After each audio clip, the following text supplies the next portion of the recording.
Mobile phone ऐं उन जे अंदरि लिकल अहिड़ा राज़ जेके हाणे ताक़तवर शख़्सियतुनि जूं निंडूं फिटाए रहिया आहिनि। मंशियात फ़रोशी जे इल्ज़ाम हेठि गिरफ़्तार थियल अनमोल उर्फ़ पिंकी जे मोबाइल फ़ोन मां मिलंदड़ डेटा जांच कंदड़ इदारनि लाइ ॼण खज़ाने खां घटि नाहे। फॉरेंसिक माहिरनि जॾहिं फ़ोन जा बंदि दर खोलिया त साम्हूं आयो हिकु अहिड़ो नेटवर्क जंहिंजूं पाड़ूं रुॻो कराची न पर सॼे मुल्क ऐं आलमी स्मगलर्स ताईं पकड़ियल हुजण जा इम्कान ज़ाहिर थिया आहिनि।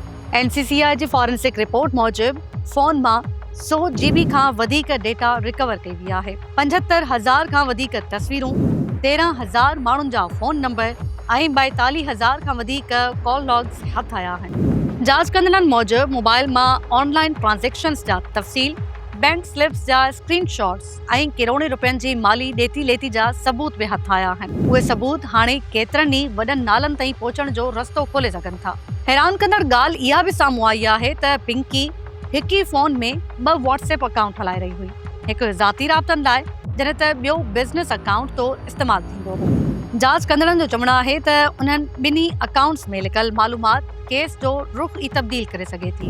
इन खां अॻु साम्हूं आयल जांच रिपोर्ट्स में बि ॿुधायो वियो हो त अनमोल पिंकी जे ग्राहकनि जी लिस्ट में वॾा ब्यूरोक्रेट्स, बासर सियासी ऐं समाजी शख़्सियतूं ऐं अमीर घराणनि जा माण्हू शामिल आहिनि जेके खांसि महांगी तरीन मंशियात कोकेन ख़रीद कंदा हुआ। कहाणी हिते ख़तम नथी थिए।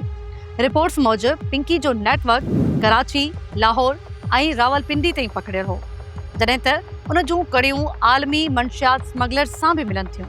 वधीक संगीन इल्ज़ाम इहो आहे त किरोड़े रुपयनि जी रिश्वत ज़रिए कुझु पुलिस अहलकारनि खे बि मुबैना तौरु सहूलतकार बणायो पियो। इन सिलसिले में केतिरनि ई ऑफिसर्स खां बि पुछा ॻाछा हलंदड़ आहे। फ़ोन मां मिलियल माली ॾेती लेती जा स्क्रीनशॉट्स ऐं कॉल रिकॉर्ड अहिड़ा पक्का कानूनी सबूत आहिनि जिन जी बुनियाद ते हिन नेटवर्क सां जुड़ियल केतिरनि ई वॾनि माण्हुनि जी गिरफ़्तारी जो इम्कान पैदा थी वियो आहे। जांच कंदड़ इदारनि जो ख़्यालु आहे त पिंकी जे मोबाइल मां मिलियल ही डेटा हिन केस जी सभ खां अहम कड़ी आहे, जंहिंसां मंशियात जे हिन वॾे कारे कारोबार जे पुठियां लिकियल केतिरा ई वॾा चहिरा बेनकाब थींदा।